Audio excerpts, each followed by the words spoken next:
Le temps de la fin, l'époque durant laquelle le monde ne formera qu'une seule nation, qu'un seul village, c'est-à-dire la globalisation de tout, où nous serons obligés à avoir une seule monnaie, à avoir un code pour avoir accès à des opportunités, à des avantages ou je ne sais quoi d'autre. Et la RDC, au centre de l'Afrique, face à cette idéologie mondiale, face à ces défis qui nous attendent, que sera-t-il? Qu'adviendra-t-il de cette grande nation au cœur de l'Afrique par rapport aux Saintes Écritures, par rapport à tout ce qui se prépare? Le destin prophétique de la RDC face à l'idéologie de la mondialisation, face aux enjeux internationaux. Nous en saurons tout sur le chemin de la vérité.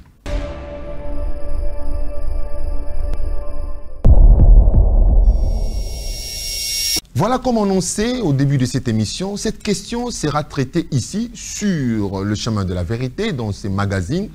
Des débats qui tournent sur des questions à caractère spirituel, religieux, j'en passe. Et nous avons fait encore revenir, comme annoncé, l'évangéliste Roger Baka, qui maîtrise assez bien la matière avec qui nous allons discuter. Évangéliste, shalom et bienvenue encore une fois dans cette émission. Shalom, mon très cher frère Rémi Kalonji. Merci beaucoup pour cette invitation à nouveau qui me fait énormément plaisir. Et je salue tous ceux qui nous ont suivis la dernière fois. Il faut dire que nous avons abordé une matière qui était très appréciée. Et je remercie toute l'équipe de Digital. Et je te dis que je suis très flatté de pouvoir participer encore aujourd'hui sur chemin de la vérité avec Rémi, parce que nous allons aborder une matière qui est encore très sensible, mais nous allons regarder beaucoup plus l'angle répercussion sur le destin prophétique de cette grande république au centre de l'Afrique, nommée la République démocratique du Congo. Voilà, d'entrée des jeux, nous voulons un peu comprendre la position de la RDC par rapport aux Saintes Écritures, parce que des questions taraudent nos esprits.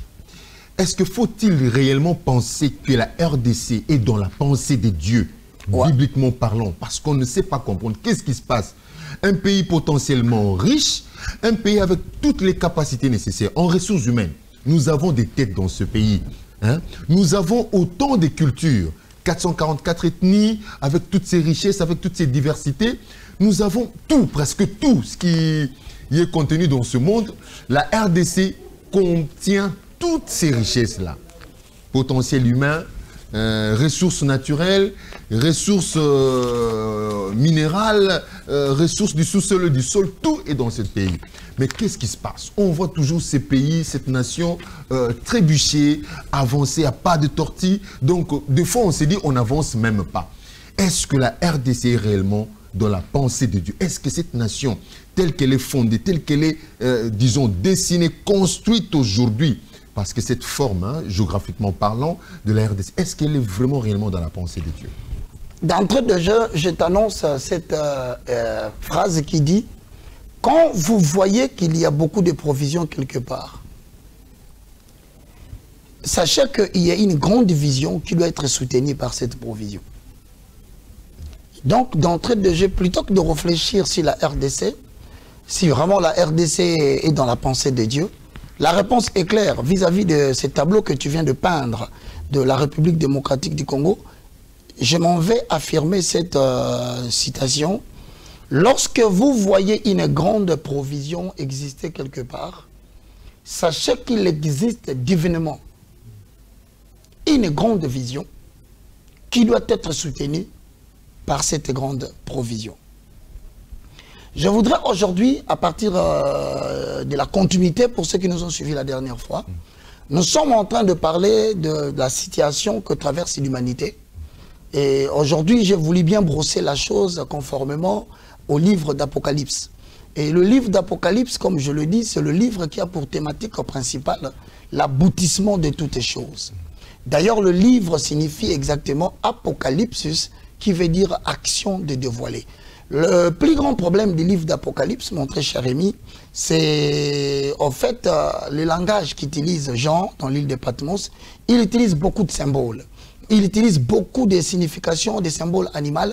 Il est dans des symboles. Alors, pour pouvoir interpréter les livres d'Apocalypse, ça demande beaucoup de communication avec le paraclet, le communicateur indispensable de la grâce, car droite sont les voies de Yahvé. Seuls les justes peuvent y marcher, mais les perfides y trébuchent. Lorsque vous allez dans les livres d'Apocalypse, chapitre 13, le verset 1, il est énoncé une grande idéologie universelle et mondiale. C'est notamment Apocalypse chapitre 13, le verset 1, je vais paraphraser. Et j'ai vu monter de la mer une bête qui avait 10 cornes et 7 têtes. Et j'ai vu monter de la mer une bête qui avait 10 cornes et 7 têtes, et sur sa tête 10 diadèmes, et sur ses têtes des noms de blasphème. Maintenant, vous allez partir maintenant dans Apocalypse chapitre 13, vers le verset 1 exactement. Ça, c'était l'Apocalypse chapitre combien? Apocalypse chapitre 13, le verset 1. C'est la première bête qui monte de la mer. Mais dans Apocalypse chapitre 13. Toujours 13. Exact. Le verset 11 à cette fois-ci. Il y a maintenant une deuxième bête qui monte de la terre. Mais la bête qui monte de la terre, il avait des cornes, semblables à celle d'un agneau, et qui parlait comme un dragon. Mais lorsque vous descendez vers le verset 15, toujours d'Apocalypse 13, vous allez constater qu'Apocalypse 13, 15 dit ceci. Et il lui fut donné d'animer l'image de la bête, afin que l'image de la bête parle, et qu'elle fasse que tous ceux qui n'adoreraient pas l'image de la bête soient tués. Et elle fit que tous, petits et grands, riches et pauvres, libres et esclaves, reçoivent une marque sur leur main droite et sur leur front. Nous assistons maintenant dans un scénario, je vais continuer directement pour ceux qui nous ont suivis la dernière fois. La bête qui monte de la mer est identifiée à une idéologie, mais la bête représente réellement la puissance satanique qui s'incarne. Qui monte de la mer, la plus grande mer qui existe, c'est la mer Méditerranéenne. Maintenant, on dit cette bête qui monte de la mer avait 7 têtes. Mais Apocalypse interprète lui-même encore cette expression par Apocalypse 17. Il dit, le 7 têtes représente le 7 montagnes sur lesquelles la femme est assise. Vous le découvrirez dans les livres d'Apocalypse chapitre 17, exactement vers le verset 9. Mais lorsque vous allez dans Apocalypse chapitre 17, le verset 12, on vous donne l'interprétation des 10 cornes. Alors quand on dit que la bête qui monte de la mer, nous comprenons que la mer c'est la mer Méditerranéenne. Alors lorsque nous quittons la mer Méditerranéenne après l'avoir identifiée, vous constatez qu'on vous dit il faut identifier le pays dans lequel la bête va agir.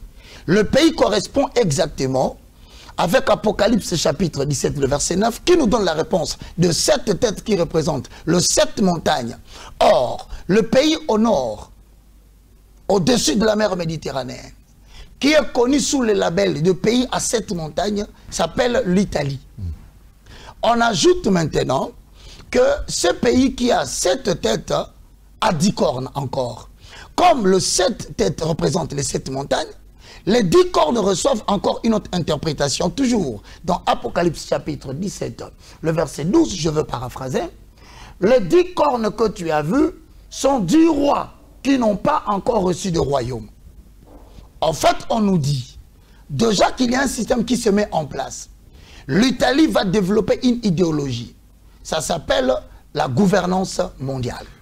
Mais pasteur, oui, cher évangéliste, l'Italie que vous citez ici, oui, financièrement impuissante, militairement par rapport aux autres nations, grandes nations, hein, donc elle n'est même pas citée parmi les 5 grandes nations du monde. Exact. Mais qu'est-ce qui fait que l'Italie soit représentée vraiment? Maintenant, je reviens. Nous partons de l'hypothèse selon laquelle les spirituels gouvernent le matériel. Quand tu parles de l'armée, c'est l'angle matériel. Quand tu parles de finances, c'est l'angle matériel. Quand tu parles de la puissance économique, c'est l'angle matériel. Et pourtant, les 3 dimensions n'ont de soubassement que les spirituels. Alors, si nous partons de cette hypothèse, je vais te donner 2-3 exemples. Pose-toi la question. Pourquoi est-ce que le pape est allé voir le premier imam qui habite à Abu Dhabi pour pouvoir établir ce qu'on appelle la maison abrahamique. Ils n'ont pas de puissance, mais pourquoi ils sont partis là-bas? Deuxième fait qui doit attirer ton attention.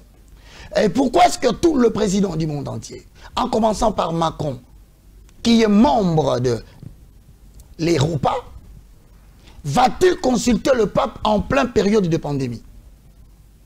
Pourquoi Joe Biden, membre de la Ligue Europa-America, va consulter le pape en pleine période de pandémie? Si nous tenons compte de cette faiblesse, pourquoi le président africain, après leur élection, tous, de manière respectueuse et docile comme à l'école, vont prêter allégeance au pape? Vous trouvez déjà qu'il existe une puissance que l'humanité ne connaît pas derrière cette petite nation qu'on appelle l'Italie. En fait, l'Italie incarne une idéologie qui se répartit au point souvent. Premier point, un seul gouvernement mondial. Deux points, ça s'appelle la République universelle. Le monde doit être dirigé par des décrets royaux.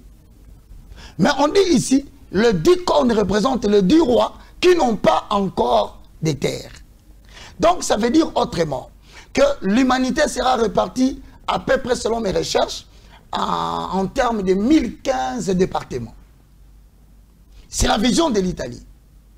Donc le monde doit être segmenté en départements. Maintenant, quand le monde sera segmenté en départements, il y aura une confrérie de 10 nations qui est composée exactement de plus grandes élites de l'Union économique européenne, différentes de l'Union européenne.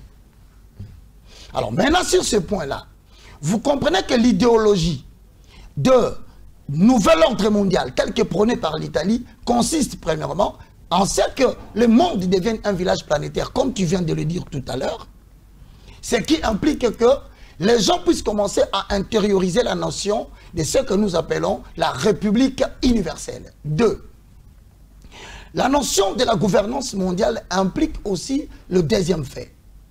Il doit y avoir une seule économie mondiale basée sur une seule monnaie mondiale.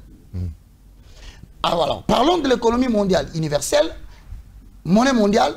Donc, nous avons une seule armée mondiale.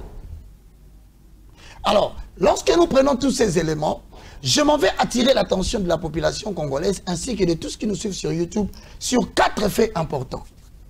Vous savez, tous ces gens qu'on appelle élites, qu'on appelle l'oligarchie, ce sont des personnes qui poursuivent une seule idéologie. C'est quoi l'idéologie? Prendre le contrôle de toutes les ressources mondiales afin de parvenir à une domination mondiale. Voilà l'objectif du nouvel ordre mondial. Prendre le contrôle de toutes les ressources mondiales pour parvenir à un seul gouvernement mondial. C'est la raison pour laquelle tu verras que l'Italie sera à la tête d'une congrégation de 10 nations. Mais lorsque j'en parle ici, je vais attirer l'attention des gens sur 4 faits. Ces gens, lorsqu'ils s'y parlent, hein, Rémi, tu verras toujours, ils sont représentés par des... Ils ont une tradition. C'est là où ils pêchent. Si tu veux attraper les oligarches, si tu veux maîtriser le fonctionnement de ces gens qu'on appelle les complotistes, ces gens qui sont en train, une minorité qui veut prendre en otage toute la base. D'ailleurs, c'est incarné, ce n'est pas question d'avoir honte, c'est incarné par les billets de dollars. Tu le verras derrière la vision mondiale des États-Unis, la vision mondiale des oligarches, la vision mondiale de l'Italie est incarnée sur ces billets de dollars. C'est écrit. Pourquoi les billets de dollars? Pourquoi je parle du billet de dollars? Parce qu'en 1944, après la Deuxième Guerre mondiale, nous avons adopté le dollar comme étant la monnaie, l'unité de mesure, selon les accords de Bretton Woods. Le dollar est donc la monnaie de réserve. Maintenant, avec cette décision-là, tous les pays du monde entier calculent leur économie en dépendant, bien sûr, de la bourse, qui est primordialement la bourse américaine. Je rentre maintenant dans les dossiers ici concernant le pays et l'oligarchie. Mon frère, il y a des éléments qui ont attiré mon attention pour que je parle du destin de la République démocratique du Congo. Le premier, je demande aux gens de retenir 4 dates. Mais Oui, on y va doucement. On y va doucement. Vas-y. C'est que on voulait aussi comprendre, parce que vous êtes trop envolé, comme un grand aigle. Je voulais que vous puissiez un peu redescendre sur la montagne où vous vous posez d'habitude. Alors, la RDC, avant de nous parler du destin, est-elle réellement dans la pensée de Dieu? Sur le plan biblique. Sur le plan biblique. Parce qu'on nous dit qu'il y a un dessin.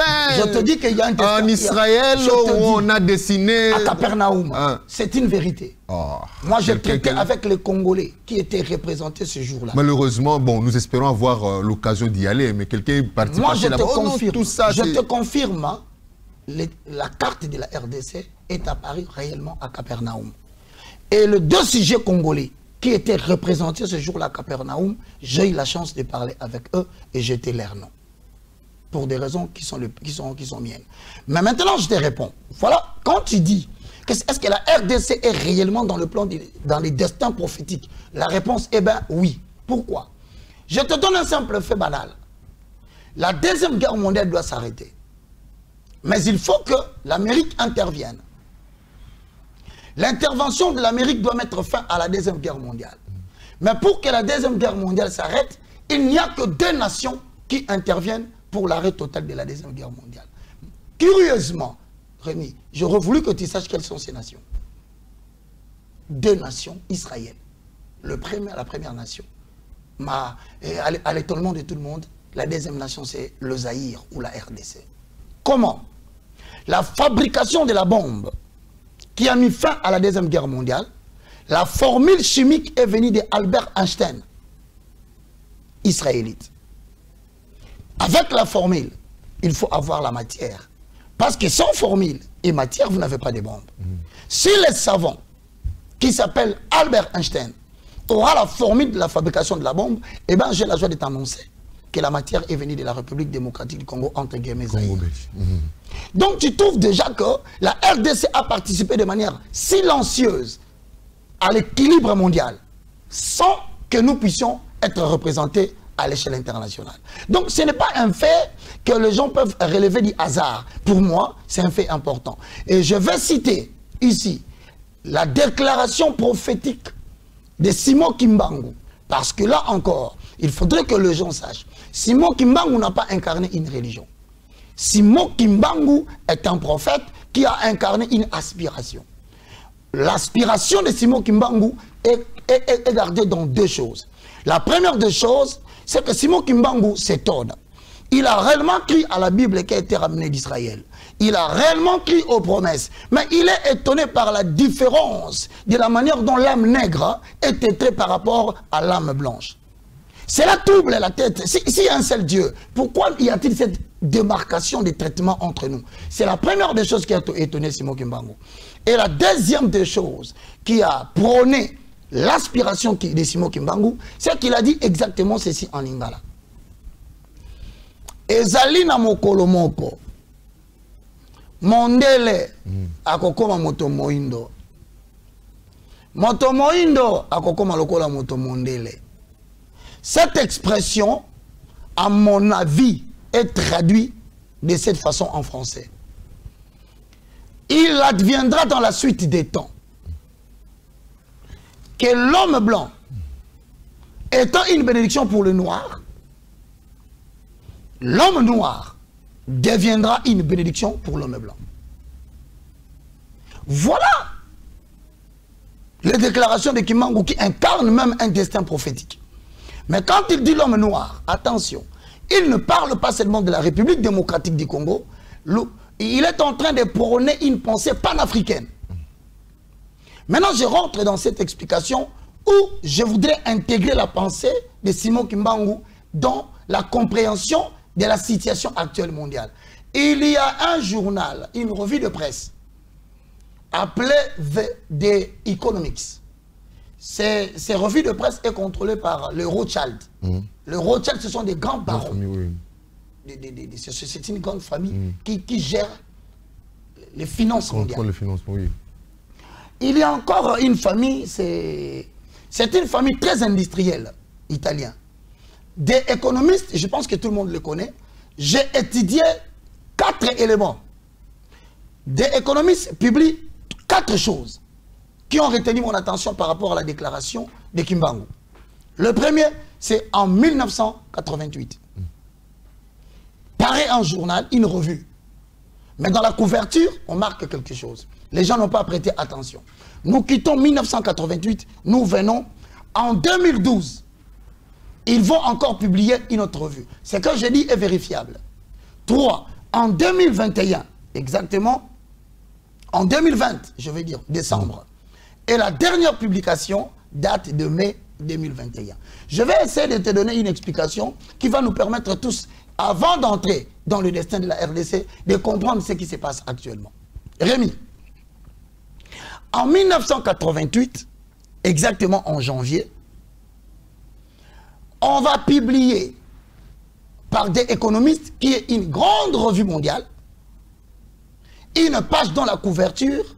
En 1988. 88. Une page dans la couverture illustre quoi? Ça illustre des billets de dollars. Malheureusement, des billets de dollars qui sont en pleine destruction. Qu'est-ce que cela veut-il dire? Voici mon interprétation. Wow. Bon, malheureusement, nous sommes en direct. Hein? C'est le phénix. Voilà. Voilà. Donc. J'espère qu'on va l'intégrer. Mais regarde bien ce phénix. Il est apparu à la suite de cette déclaration. Cet animal est apparu. Ce n'est pas un moineau. Ce n'est pas une colombe. C'est un phénix. Encore faut-il comprendre, derrière des billets de dollars, vous verrez une pyramide dont la partie basse est séparée de la partie haute, mais la partie haute a à l'intérieur un œil avec des lumières qui se propagent dans tous les sens. La partie pyramidale d'au-dessus du dollar représente l'oligarchie, les élites qui vont prendre le contrôle du monde. Alors, à travers leur lumière, qui se propage dans tous les sens, ils vont entraîner une certaine luminosité pour d'autres nations qui seront pratiquement dans les ténèbres. Mais il s'agit de quelles ténèbres dont parle réellement le billet de dollar? Mon frère, je voudrais ici attirer l'attention des citoyens chrétiens. Il est temps que nous puissions sortir de besoins primaires, que nous puissions sortir des foufous et des carcans des aliments, que nous puissions un peu tourner notre attention sur ces phénomènes incompréhensibles oligarchiques qui incarnent d'ailleurs l'intelligence tertiaire. Lorsque nous sommes en 1888, The Economist, lorsqu'il publie, écoute bien, il publie dans la page des billets de dollars, des billets d'argent qui sont complètement détruits, mais à la suite, on illustre ces phénix. Nous sommes en 2012, pendant les Jeux Olympiques de Londres, vous vous rappelez? Oui. Juste au moment de la clôture, vous allez découvrir qu'il y a une sphère qui apparaît. Va en 2012, Jeux Olympiques. Vers la fin, ils vont nous traduire un autre message très important pour la suite des événements dans le monde. Il s'agit de quoi? Il s'agit d'une sphère qui apparaît avec beaucoup de lumière et des bâtonnets, mais c'est l'expression d'un virus qui sort avec beaucoup d'artifices, et dès que ça atteint le sommet, c'est un oiseau qui apparaît sous la forme numérique, c'est encore le phénix. Je descends. 2020, exactement au mois de décembre, pour ceux qui suivent l'actualité, il y a eu la réunion de FMI. Cette réunion avait pour but la gestion et la gouvernance mondiale des nations après le Covid. Quel est l'élément de décoration? Un virus qui éclate. Nous venons encore dans le même journal, la même revue de presse. Nous sommes en 2021 exactement au mois de mai. Cette fois-ci, on nous fait apparaître une couverture. C'est tout ça. Maintenant, si on essaie de... Je ne sais pas si on peut le prendre. Voilà. Oui, c'est très significatif. On commence en 1988, vous voyez le phénix. Et ça, c'est en 2000... En 2000, ça, nous sommes maintenant en 2021.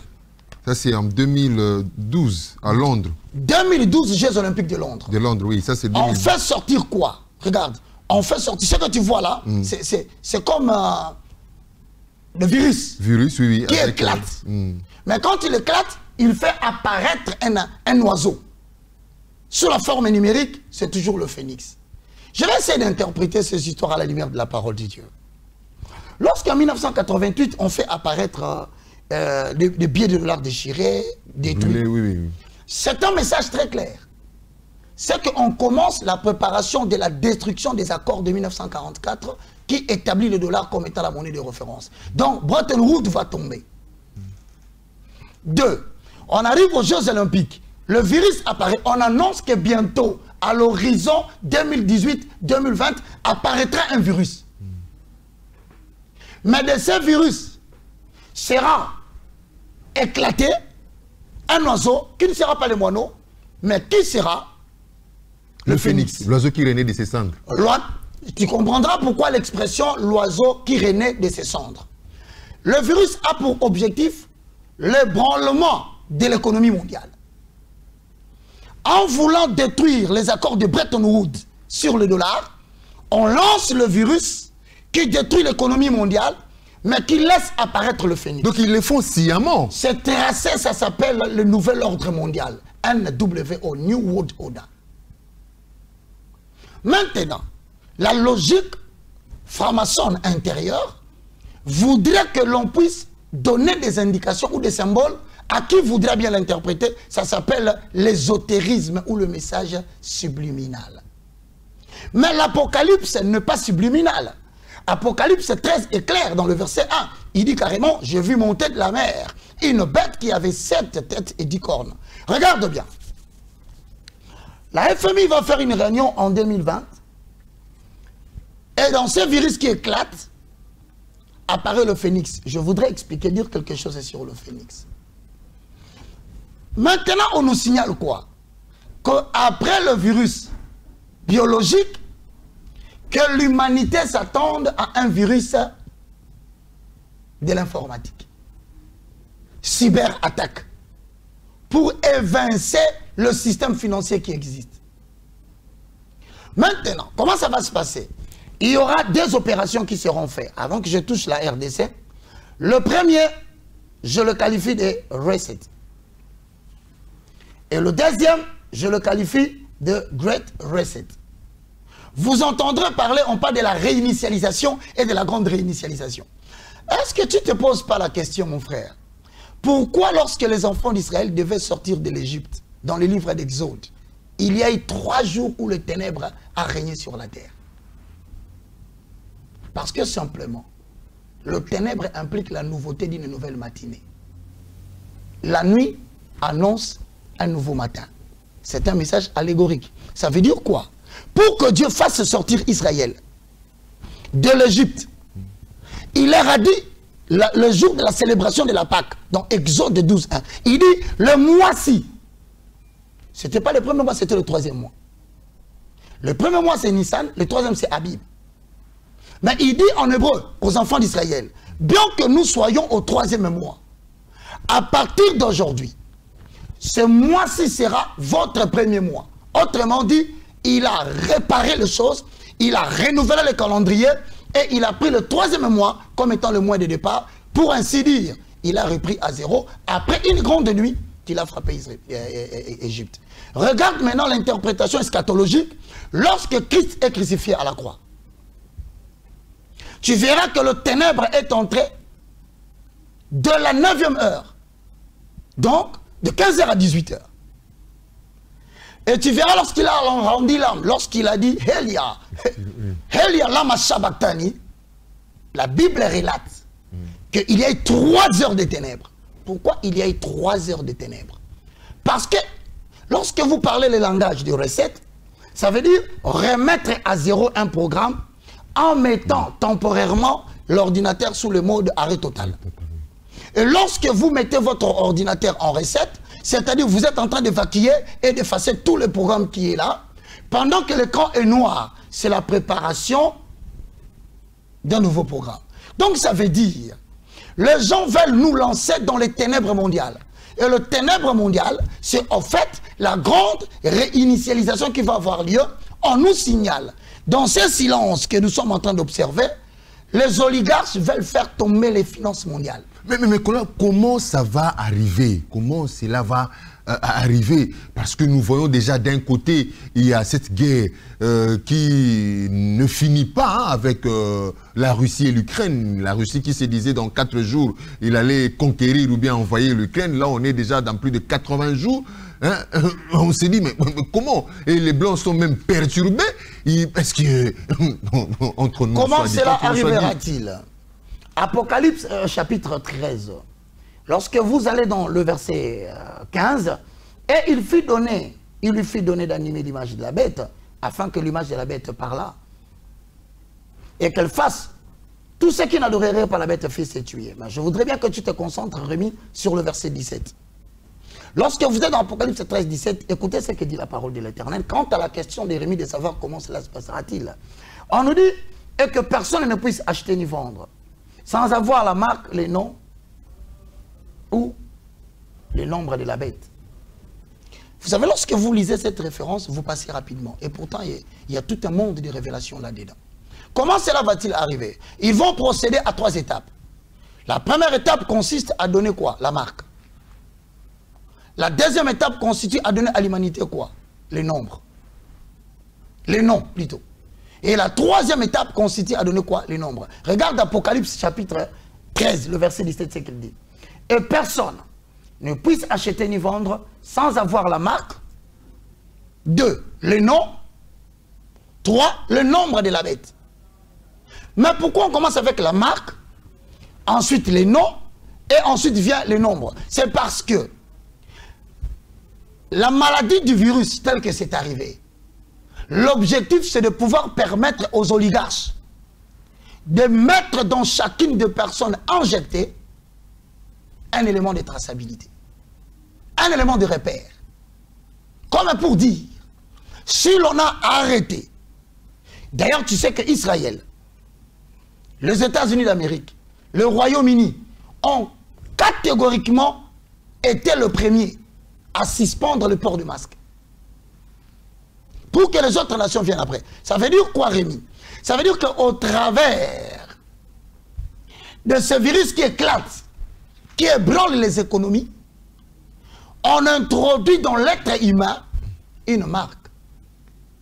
Et cette marque, c'est ce qui permet que l'on puisse procéder au contrôle de l'être humain comme une marchandise partout dans le monde. Du moins pour les pays occidentaux qui sont très informatisés.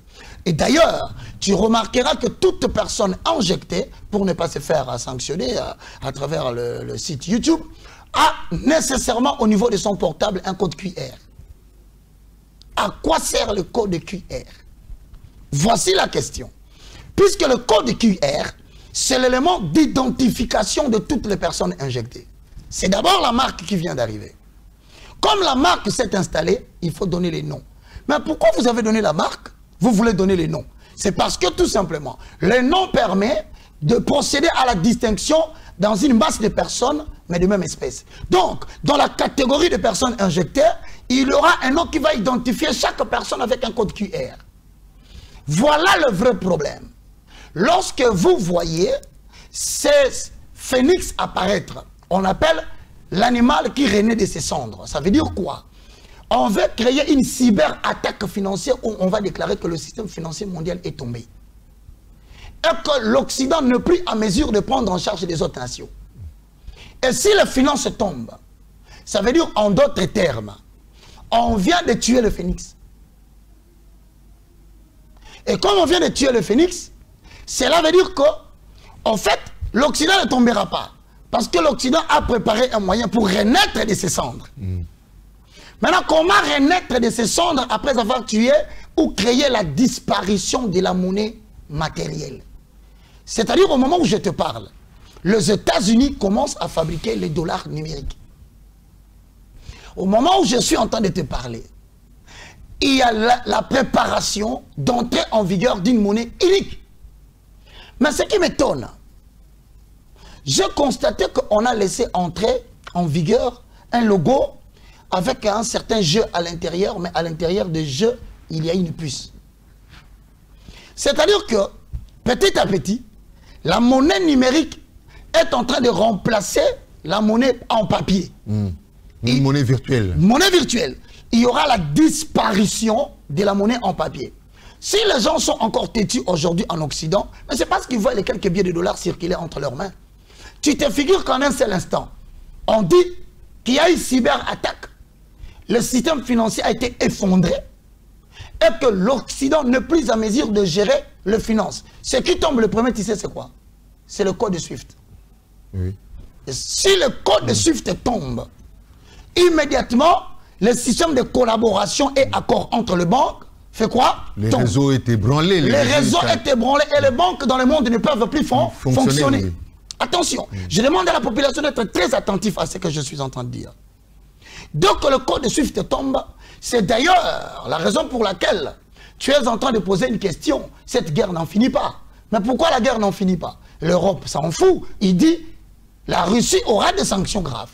Mais de quelles sanctions parle-t-il? Parce que c'est la Russie qui vient de suspendre la livraison de gaz. Du gaz, oui. La Pologne frappée, tous ces pays européens frappés. Mais ils n'en font qu'à leur tête. Pourquoi? Parce qu'ils savent qu'ils sont en train de préparer le phénix. D'ailleurs, le premier test, je le confirme sans crainte d'être contredit, c'est entre le 9 juin et le 9 juillet 2022. En réalité, il y aura l'effondrement du système démocratique dans le monde. Nous sommes en train de tendre vers une période où ceux qui ne collaboreraient pas avec les oligarches vont se retrouver complètement consumés. Et c'est la raison pour laquelle, d'ailleurs, nous parlons aujourd'hui du destin de la RDC. Face à tout cela, je voudrais rentrer particulièrement, parce que si nous partons comme ça, on s'envole, nous risquons de ne pas aborder la matière de la RDC. J'ai dit destin prophétique de la RDC par rapport aux enjeux. Déjà, on parle de la monnaie numérique qui arrive. Parce que cette monnaie numérique sera la monnaie qui sera utilisée partout.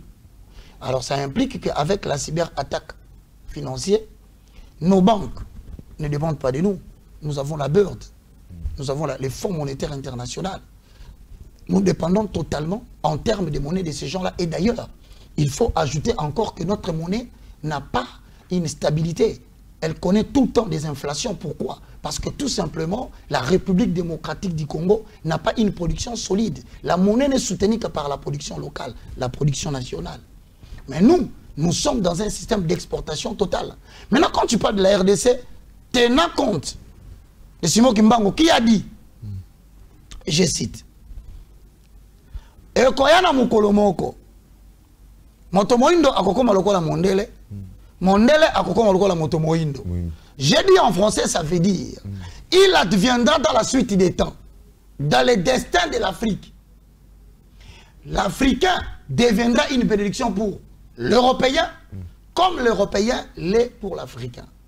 Mon frère, il y a une carte qu'on a brandie qui m'a choqué. Avant de parler de la RDC, je vais évoquer ça. Cette carte montre comment le monde sera d'ici 2030. Dans cette carte, nous avons des blocs continentaux. Le premier bloc, c'est l'Europe avec l'Amérique. Et il y a la Grande-Bretagne qui vient de se coller. C'est la fameuse situation du Brexit, hein, dont nous parlons chaque jour. Le deuxième bloc, nous avons l'Europe, l'Asie, les islamisants, c'est-à-dire le côté islamique, les confusionnants, c'est-à-dire les gens de la Chine, il y a aussi les Hinduland, l'Inde. C'est une partie. Enfin, je remarque qu'il y a deux parties du monde qui n'existaient pas dans cette carte. La première partie, c'est l'Australie, qui est appelée à disparaître, selon le programme des oligarches. Maintenant, il y a une deuxième partie qui m'a choqué, c'est l'Afrique subsaharienne. Tous les pays qui sont en deçà du désert des Sahara, ils se préparent pour éliminer cette zone. Bon, puisque dans cette zone, en descendant des Sahara, se trouve la République démocratique du Congo, je m'en vais parler de son destin. Qu'est-ce qu'on entend par destin? Avant de parler du destin, je dis, le monde entier est déjà plongé dans un système de turbulence qui plonge les nations dans le désarroi. Mais la RDC, malheureusement, comme je l'ai dit la dernière fois, sa situation risque d'être grave. Je dis ça risque d'être grave. Alors que nous sommes une nation prophétique, pour la simple raison que cette situation de turbulence et d'ébranlement des économies mondiales trouve trouve malheureusement la République démocratique du Congo dans une situation d'apprentissage démocratique où les autorités au pouvoir, les opposants qui combattent l'autorité en pouvoir, ne sont pas préparés à l'acceptation de l'échec électoral.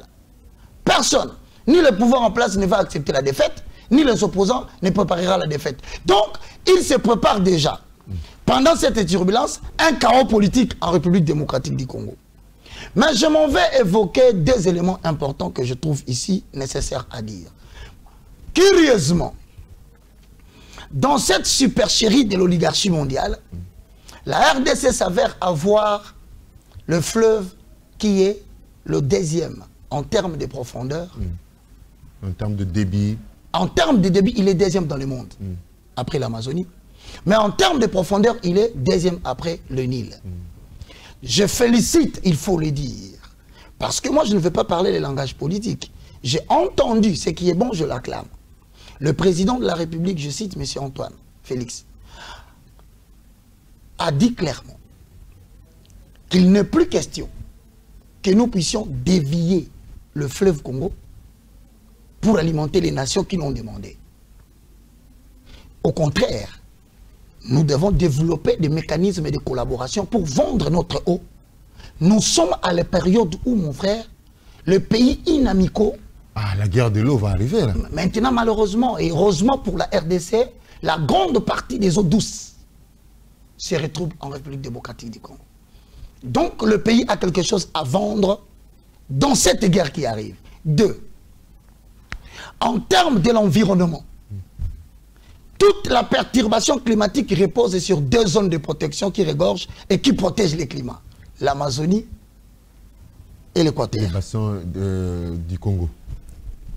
Curieusement, troisièmement, tu verras que la monnaie qui sera lancée bientôt, la monnaie numérique, ne sera pas écrite derrière une God we trust. On va mentionner une tech we trust. Retenez l'émission que je présente aujourd'hui. Une tech we trust. Pourquoi on dit pas une God? Parce qu'on va fusionner toutes les religions mondiales. Donc, on va confirmer la théorie de ce chercheur, de ce professeur canadien, Marshall McLuhan, qui disait la technologie va influencer des changements sociétaux. Ça veut dire autrement que l'homme sera augmenté à partir de son cerveau par l'introduction de puces électroniques qui sous-entendrait l'augmentation de l'intelligence humaine. Mais je t'informe déjà que la Chine est déjà dans l'application des reconnaissances faciales. Les autres nations préparent déjà l'introduction de la puce. C'est-à-dire qu'il y a des gens qui ne vont plus utiliser les passeports pour voyager. Ça va disparaître. Il faut se préparer. Il y a des gens qui ne vont plus utiliser des cartes bancaires. C'est fini. Avec des clins d'œil, on peut avoir de l'argent en banque. Donc, c'est-à-dire que nous nous préparons vers une période où je voulais évoquer cette notion parce que nous tendons vers la fin. Une tech we trust, ça veut dire dans la technologie, nous mettons la confiance. Et ça veut dire quoi cette notion? Ça veut dire que l'homme sera informatisé. Voilà pourquoi Apocalypse 13 dit « Nul ne peut acheter ni vendre s'il n'a la marque, le nom et le chiffre de la bête sur sa main droite ou sur son front. » Mais quand tu dis de la RDC, avec tous ces retards que nous avons sur tous les plans, hein, mais quand on nous soit dit cette vérité, on est vraiment en retard. Je pense que tu poses une question. Les prophètes se lèvent ça et là pour nous parler de nos bénédictions, au bas la terre, dans la chambre hôtel, et des prophètes qui disent que oh, pendant que le monde est en train d'évoluer, je ne sais pas comment qualifier. Mon frère, nous avons un sérieux problème. 5 éléments. C'est pourquoi je... Moi, je pense qu'aujourd'hui, nous avons des recommandations à faire. À l'homme politique congolais, qui doit préciser la direction de sa pensée. Ce n'est pas encore précisé. Parce que le manque de la précision, de la vision de l'homme politique congolais, je te rassure, ça va nous bloquer. Pourquoi? Parce qu'il y a 5 défis qui dépendent de la vision. Je vais aller rapidement. Le premier, c'est la pacification de la nation. Ces gens, ayant senti que nous avons des moyens de pouvoir survivre, ils vont déranger notre pacification. C'est la même chose qu'ils ont fait avec la Côte d'Ivoire. Vous allez remarquer à un moment donné, ils ont déstabilisé la Côte d'Ivoire pour pouvoir bénéficier du cacao. Et c'est le Burkina Faso qui a été le premier producteur de cacao pendant que la Côte d'Ivoire était instable. C'est la même chose qu'on fait avec la République démocratique du Congo. Rendre le pays instable pour pouvoir profiter de ses ressources à partir de l'Est. 2. Si on ne précise pas la pensée et la vision de l'homme politique congolais, nous n'aurons pas deuxièmement la réconciliation nationale. Déjà, je commence à entendre des groupes et des blocs qui commencent à se faire. Tu entendras parler du Grand Kassai. Tu entendras parler du Grand Katanga. Mais moi, je m'étonne. Vous êtes en train de préparer la balkanisation du pays, mais vous êtes en train de donner justement à l'homme occidental. Voilà même la raison de ma question. Est-ce que nous sommes réellement dans la pensée de Dieu? Est-ce que Dieu, vraiment, dans ses calculs, dans sa prophétie, dans ses oracles, a déjà tracé?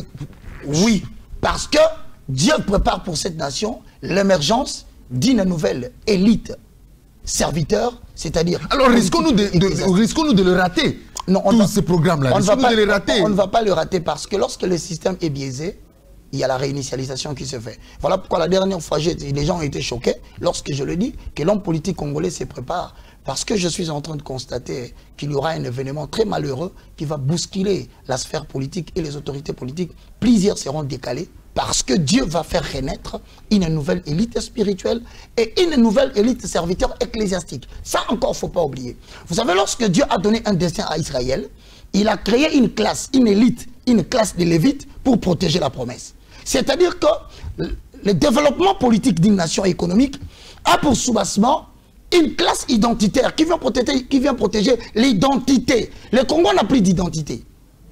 Nous n'avons plus une identité nationale. Mais malheureusement, on parle des élections. Moi, je suis désolé. Je suis en train de regarder tout ce qui nous suit. Je dis, les élections dont vous parlez aujourd'hui, pour moi, ce n'est pas une priorité. Le Congo a des choses qui doivent commencer par mettre en place la réunification de l'armée. Permets-moi. Cette réunification de l'armée ne tiendra pas. Pourquoi?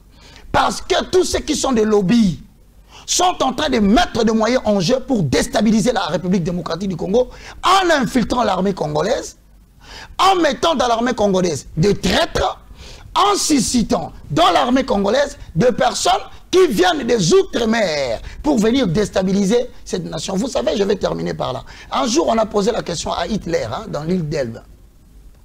Comment vois-tu l'avenir du pays ou l'avenir du monde? Hitler a répondu, je vais finir par là. Il dit, en sortant de ma maison, j'ai laissé des nations dans le berceau. Figure-toi à l'époque de Hitler. On dit, quels sont ces deux bébés que tu as laissés dans le berceau? Il dit, je laissais l'URSS et la Chine. Ne le réveillez pas, de peur qu'ils ne deviennent des puissances mondiales. Les puissances mondiales connaissent quelles sont les... Ah bon? Oui, je te dis. Les puissances mondiales, les oligarches, connaissent quelle est la nation qui a vocation de devenir, dans le futur, une puissance mondiale. Alors, ils surveillent cette nation, ils les bloquent, ils jouent avec l'argent pour la corruption des leaders politiques et ecclésiastiques, afin de maintenir cette nation dans les statu quo, parce qu'ils savent, une fois cette nation libérée, elle devient une puissance mondiale. Et moi, je continue à affirmer, et je continue à dire qu'il est temps que nous ayons des recommandations pour l'homme politique congolais, des recommandations pour l'élite spirituelle, le prédicateur congolais. Il y a un message qui doit être enseigné. Si on ne le fait pas, je suis désolé. Je vais dire ça, si tu me le permets. Allez-y, vous mais êtes ça ne touche à personne.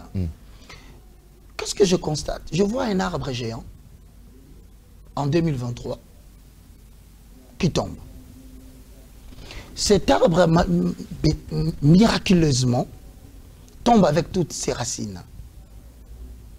Et les racines déterrées, curieusement, je constate que le tronc de cet arbre est tombé sur le lit du fleuve Congo. Et lorsqu'on attire mon attention, je constate que le feuille et les étapes se retrouvent dans la République de Brazzaville, Congo-Brazza. Il va se passer quelque chose dans ce pays et j'ai l'impression que la chose qui va arriver, les politiques congolais commencent déjà eux-mêmes à préparer cet événement malheureux. Alors je regarde le peuple congolais, je leur dis, on n'a plus besoin qu'on nous mette derrière la tête d'un politicien. Je dis clairement, j'ouvre les yeux, je dis, écoutez, le Congo n'appartient pas au président Kabila. Le Congo n'appartient pas au président Félix Tshisekedi, moi encore Moïse Katumbi. Le Congo n'appartient pas à Mouzito. Le Congo n'appartient pas à Martin Fayoulou. Le Congo appartient aux Congolais. Arrêtez de vous aligner derrière des politiciens qui ont des intérêts mesquins, qui, une fois votés, vont vous abandonner. Est-ce qu'il n'y a pas moyen que nous puissions réfléchir comment sauver notre nation d'abord de l'influence négative de l'homme politique congolais et des analystes politiques congolais qui passent à la télévision tout leur temps à défendre l'indéfendable, alors que la nation est en train de mourir. Donc, je regarde les Congolais, je leur dis, le prédicateur, nous avons une lourde responsabilité pour cette nation. Ah ben oui, hein, ça c'est vrai, hein, puisque vous nous emballez dans des sensations, dans du sentimental, là nous tournons déjà vers la fin, dans les sentimentales, dans des histoires à nous dormir, faire dormir debout. Voilà les questions auxquelles j'aimerais que la prochaine fois, si j'ai l'occasion de venir, que je réponde. Si tu me le permettras. Allez-y, allez-y. Nous sommes sur le chemin de la vérité. C'est le destin du Congo. Hein. Nous voulons voir le Congo évoluer. En une heure du temps, on n'est pas en mesure de tout dire. Mais je vous dis qu'il y a un destin prophétique pour la RDC qui prendra son départ en 2023. Dans le mois de mars, des phénomènes extraordinaires vont se passer. J'aimerais bien répondre à ces questions. Si vous le permettez, que Rémi me réinvite, premièrement. Avec qui ce destin prophétique s'accomplira-t-il? Voilà. Comment s'accomplira ce destin prophétique? 3. Quelles sont les caractéristiques de ce prophète, de ce guide, de cet éducateur, de ces sages, de ce chirurgien de l'âme congolais, de cet éclaireur de conscience, enfin, de cet homme mystique que la RDC attend. Autre question. Quand est-ce que ce destin prophétique va commencer à s'exécuter? Maintenant, les deux dernières questions, c'est à quel prix ce destin s'accomplira-t-il? Alors, à la dernière question, s'il le permettra, pourquoi ce destin ne s'accomplit pas? Lorsque nous aurons la réponse à ces questions, je peux vous rassurer que nous allons commencer le décollage de la République démocratique du Congo. C'était le moindre de tous, le plus petit de tous les serviteurs de Dieu, qui veut que nous puissions élever les débats à la hauteur de ce que Rémi commence à permettre maintenant, afin que nous ne puissions pas parler individu, que nous parlons nation. Alors, le numéro de contact? Merci beaucoup, Rémi. Le numéro de contact est bien connu. C'est le plus 243 90 79 66 785. Je rappelle 090 79 66 785. Ce numéro est aussi sur WhatsApp. Donc vous pouvez m'écrire, mais j'ai le souci, s'il y aura des gens, de nos amis qui sont à l'extérieur du pays, à l'intérieur, comme Rémi l'a dit là, on peut organiser des conférences, mais n'ayons pas de position politique, parlons nation. Donc vous voulez me joindre, vous m'appelez par ces numéros. Rémi, moi je te dis totalement merci parce que, sincèrement parlant, tu es parmi les rares journalistes, animateurs de télé, qui m'ont permis de sortir un peu de la sphère biblico-évangélique pour essayer de parler des choses indispensables qui touchent à l'avenir de la nation. Les Congo, tel est notre souci, les Congo, tel est notre objectif. Rien que le Congo, comme le déclarent les Écritures saintes, pour l'amour du Congo, nous ne nous tairons point.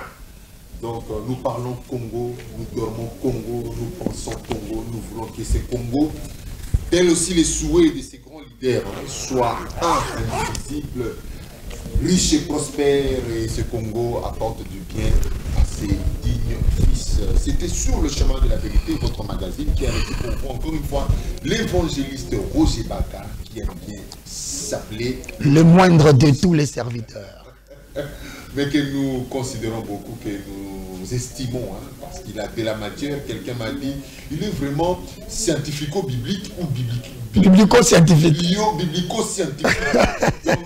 Un grand merci, c'est un grand compliment. Une caractéristique que nous avons quand même découvert dans cet homme de Dieu.